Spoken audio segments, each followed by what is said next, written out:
Bowler's Bay, Bimming Merry Magna, Binster, Binge, Great Binge and Lesser Binge. Amazing. What's amazing? The names of our English villages, Watson. What foreigner reading these could ever think of us as stiff and sober-minded people? Bippery Cross, Birrer Crags, Bird Cherry Brook and Birding Piece Place, Burlston Junction. When do we go? Go where? To Burlston Manor, Burlston, Sussex. Whatever led you to believe that I'm interested in Sussex, Burlston, or Burlston Manor? No doubt you saw the account of the rather gruesome murder of Squire John Douglas. Quite so. The case has interesting features. But at the moment, I'm more interested in the fly fishing possibilities in the neighborhood of Burlston. Ah, that would be the Arun. Runs within 2 or 3 miles of the manor house. Hmm? What manor house? Burlston, the home of the late Squire Douglas. Oh, yes, I remember. I believe he was quite a fisherman. The moat is 40 feet wide. 40 feet wide? Well. Good Lord. He could probably fish from his bedroom window. And when the drawbridge is raised, the place becomes an island. 4 hours after the bridge is raised, the body of Squire Douglas is found in his study with half his head blown off. That should appeal to you. Fishing seems a safe business by comparison. Do you row a boat? A boat?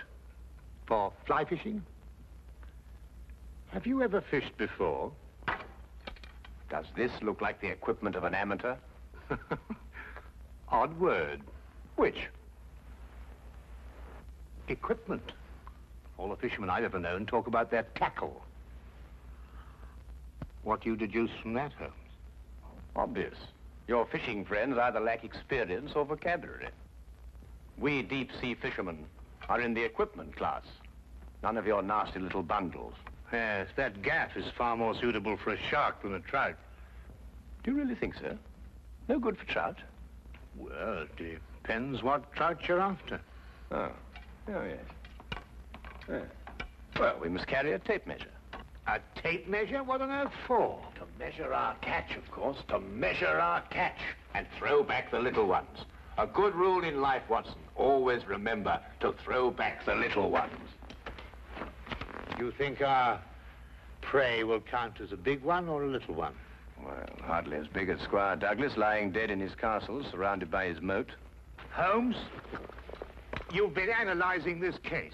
Well, you know, I haven't got enough data yet for analysis, really. Do you think it could be an accident? What, with a sawn-off shotgun?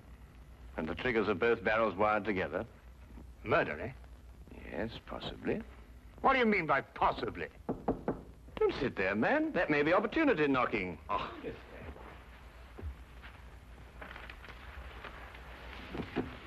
Come in.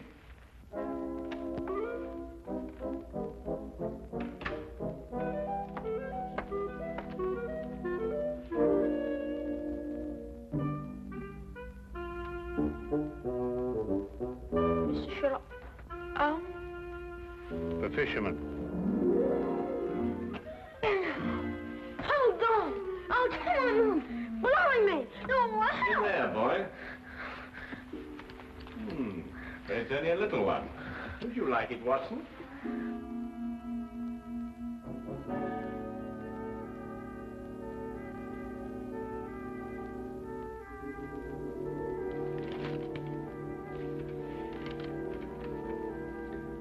Would appreciate your view. Intriguing affair, Burlston Manor. Signed, Inspector McLeod. Ha! Please, English, for I'm utterly baffled. Help. Hey, where is it? Where's what? Well, the tape measure, of course. Where is that tape measure? Holding the fiddle case together, sir. Fiddle? Violin case, boy. Oh, tell me, Watson, how are we off for trains? Trains? Ah, yes. Now, let me see. Burlston. Yes, now, that would be the West Sussex Littlehampton Bognor line. Now, there's a 10:15. Now, that doesn't stop. Of course, it's a 12:3. That will get us in at 4:2 or 4:7. I say, I'd forgotten, actually. You'd say you can't remember whether it's 42 or 47. Come, Watson, you're slipping. Blimey. Does it keep all the times in his head? Where else, of course? We are a nation of railway pioneers, my boy. Like a great many Englishmen before him, Dr. Watson restricts his reading to the Bible, the Times, and Bradshaw's Railway Guide to the British Isles. Here, boy. Man of the March Hares, that's what you two are.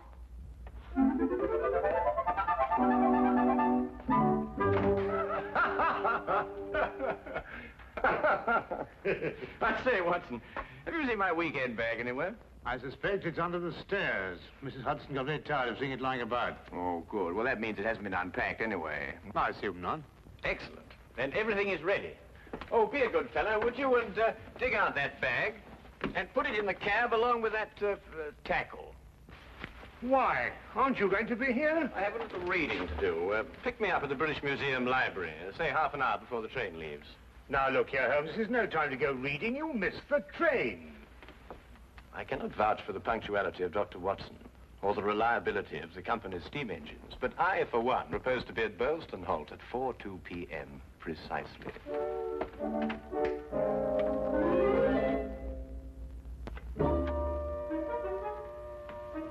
Or is it 4:07?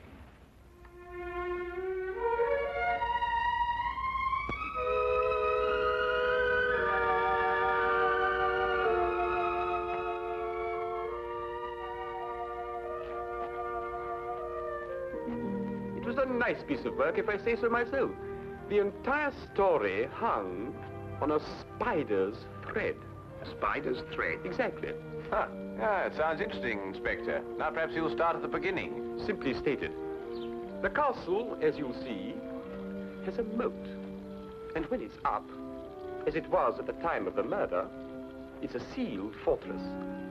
Who was in the castle at the time of the crime? The murdered man's wife, Mrs. Douglas, and a foreign friend, John Morell. Just those two? And the servants, but we've been able to rule them out completely. And from your description of the house, it would have to be one of them. Either Mrs. Douglas, or this friend of hers, Morell, or both of them. They tried to make it appear as though someone had broken into the house and then dived through the windows to swim the moat. But you disproved it. Completely. How? I'll tell you when we get there. This murder weapon, a sawn-off shotgun, I believe. An odd weapon, that. And a foreign gun, too. 3 letters on the barrel. P-E-N. Aha, a larger P with a flourish over it, followed by a smaller E and N. That's right. Ah, the Pennsylvania Small Arms Company, the famous American firm. That's perfect. That's all I need. You mean you need additional evidence? Well, Mr. Holmes, every little helps, you know. Then your case against Morell is not complete. It's complete as far as... How did you know Morell is the murderer? How did you know? He has to be. Why? He's the only one who could be. Suppose I were to tell you that Morell is not your murderer. How do you know? Yes, Holmes. How do you know? Why didn't you arrest him? Well, He doesn't act like a murderer. Ah, he's too self-confident, eh? That's right. Seems to be daring you to arrest him. Yes. How do you know all this? Holmes, do you know this man Morell? Fascinating. Fascinating. The case has suddenly assumed the most astounding proportions and the most astonishing challenge, Watson.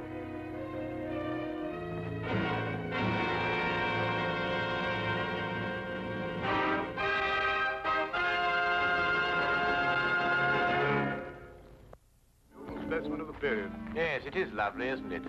What did you mean, Mr. Holmes? Nothing. I just think it's a lovely building. No, I mean when you said that Morell didn't murder Mr. Douglas. Oh, that. Yes, what did you mean? How do you know he didn't do it? Well, if he didn't do it, she did. You're jumping again, McCloud. You're jumping. But it has to be one or the other. Does it really? What's he talking about? Well, don't you know? No, I don't know. If 2 people are in a sealed house with a murdered man, one of them has to be a murderer. That's common sense. Ah, but is it logical? What do you mean? Is it logical? I don't know, but Holmes says that all the time. I was hoping you might be able to tell me.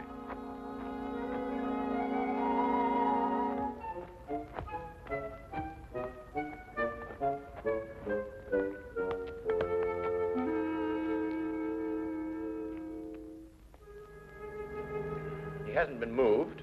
That's just the way we found him last night. Watson? Of course, death was instantaneous. I should say so. The charge was not fired directly into the face, as the newspapers account have it. Uh-huh.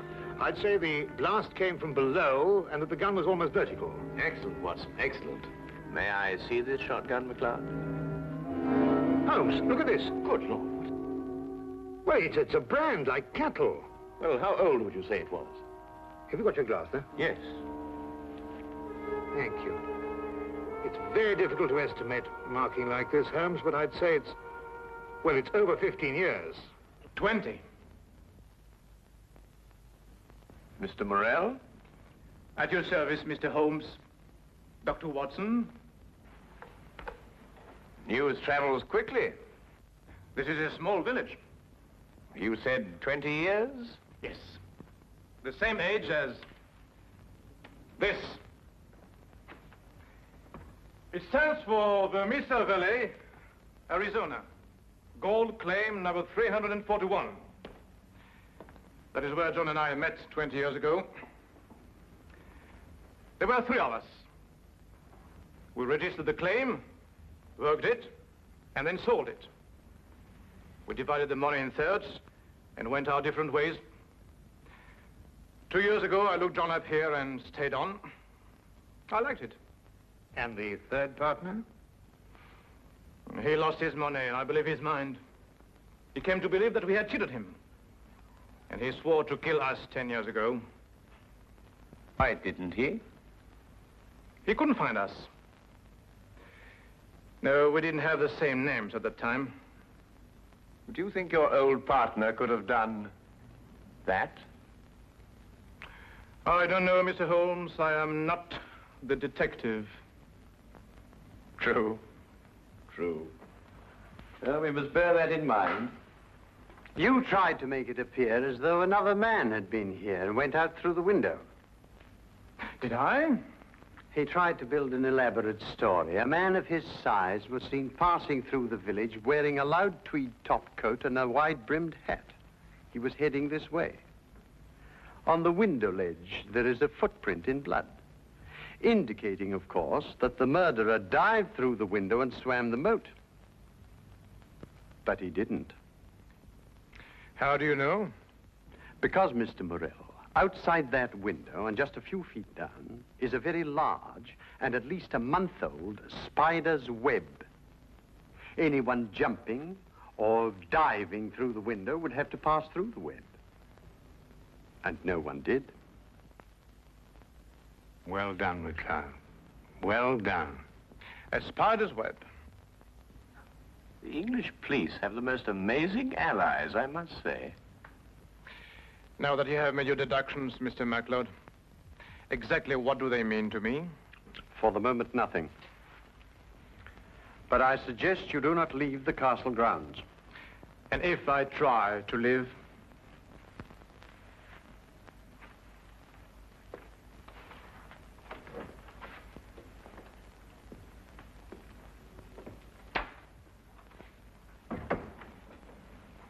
Well done, McLeod. You've certainly got your man. But I'm not rushing in to make any arrest. I'm going to make sure the case is iron cast. Oh, very wise.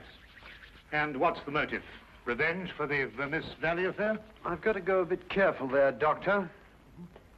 If you ask me, it's a case of, cherchez la woman. Oh, what's he? Oh, he's Douglas. Well, you know how these things are, Doctor, between us, men of the world. We know how a situation like this can... Oh, of course. Of course. Of course. Of course. Delicate situation, then. Delicate. Yes, delicate. Might almost be called the case of the other man. Hmm?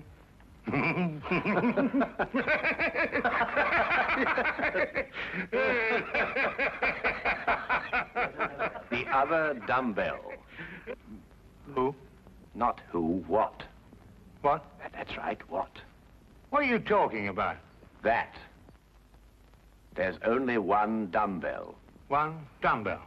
That's right. Well? There's only one dumbbell, Watson. I know. That's it over there. Yes. Where's the other one? Well, I don't know. I've only just come here. Do you know where the other one is? What difference does it make? Well, that's right, yes. What difference does it make? Maybe there is only one dumbbell. One dumbbell? But they come in twos. Perhaps he only had one. Watson, do you mean to tell me that you can stand there, surrounded by all these athletic trophies, and suggest to me that such a man would only use one dumbbell? Well, what difference does it make? Yes, what difference does it make? Well, if you two are convinced that you can solve the case with the aid of a convenient spider, I'm going fishing. You're what? Oh, he's going fishing. He's brought his tackle. Why? To catch fish. Then I take it you're satisfied with my analysis of the crime. Find the dumbbell. Hang the dumbbell! You can't hang him until you find him. Who? The man who took the dumbbell.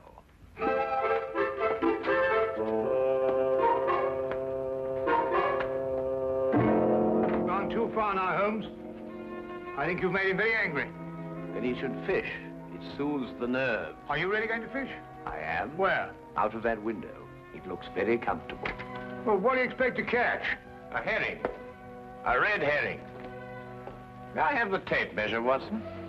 To measure a red herring? To measure the big red herrings. The little ones I plan to throw back. Holmes, you're up to something. I am. What? Would you like to help? Of course. Well, look. Take the good inspector down to the local pub and keep him there for at least an hour. While you fish for red herring? At the moment, I'm fishing for bait. I don't know what you're talking about, but I'll do it. Good. Remember, 1 hour. I may enjoy myself in the local and stay too.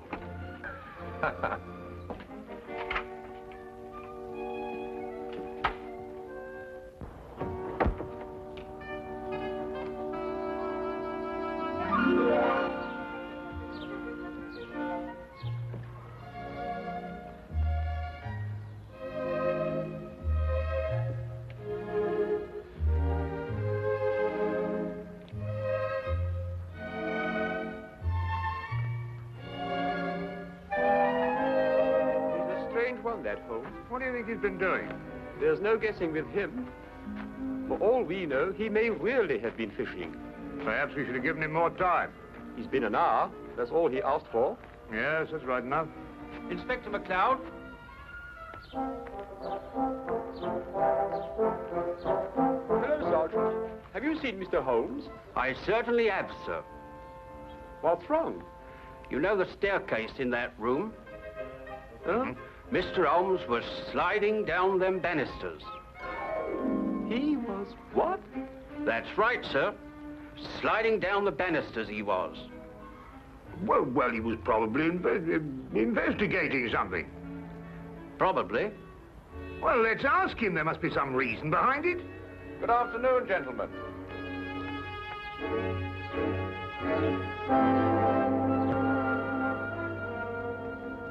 Go on. Ask him. Ask me what? Well? What have you been doing while we were away?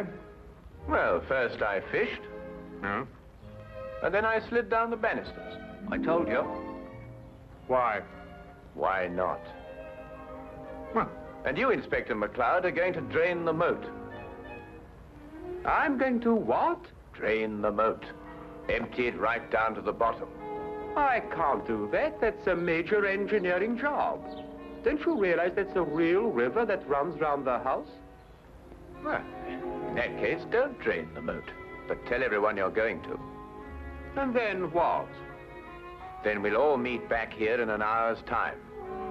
and see if we can find somebody pulling something out of the moat. Exactly.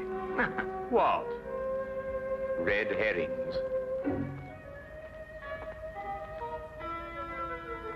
As mad as a March hare.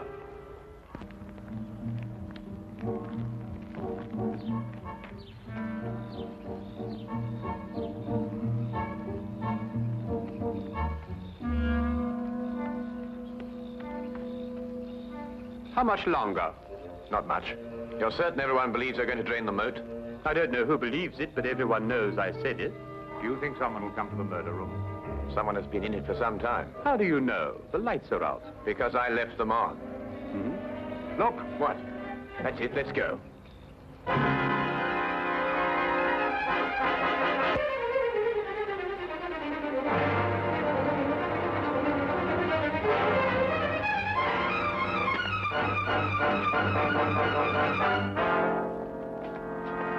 Oh, excuse me. What are you using for bait?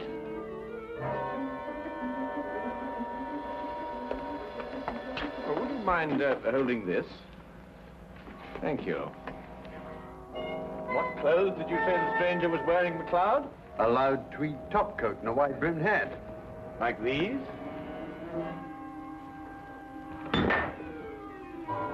The dumbbell. Holmes, how did you know?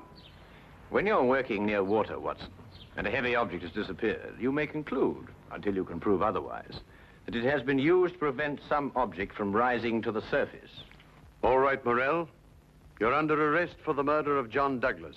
It is my duty to warn you that anything you say may be taken down and used in evidence... No, McLeod. You haven't got it at all. What? This gentleman didn't kill John Douglas because John Douglas isn't dead. He isn't what? Dead. The man whose body you discovered in here is the very man who came back to... No, you're not with me, are you, McLeod? Would you tell him, please? These clothes belong to our third partner. The man who's been searching for you for 10 years. Yes. He found us and arrived here with a shotgun. He and John struggled, and the shot went off. That explains the vertical angle of the blast. In the ensuing struggle, the gun went off. I heard the report and ran down immediately. I timed it from your room. 15 seconds if you run, and 10 seconds if you slide down the banisters. I ran. I thought you would. John was panic-stricken when he saw what he had done. I got the idea to change their identities. But then where is Douglas? With the aid of my tape measure, I was able to ascertain that there is a hollow space behind that wall. I imagine it conceals a passage under the moat.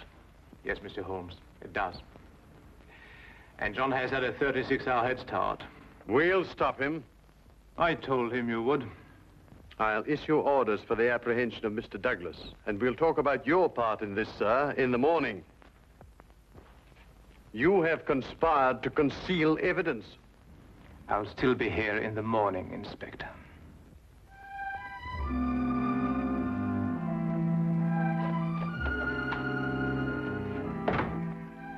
A very brilliant piece of deductions, Mr. Holmes. An excellent application of applied psychology. I haven't been tricked many times in my life. You must remember that the next time you become involved with murder. And you can now continue your fishing in a more normal manner. Fishing?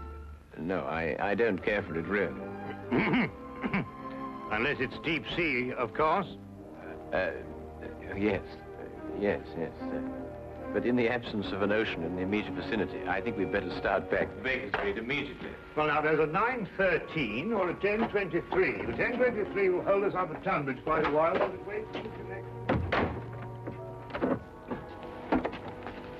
Thank you, Mr. Holmes. Ah, not at all, not at all.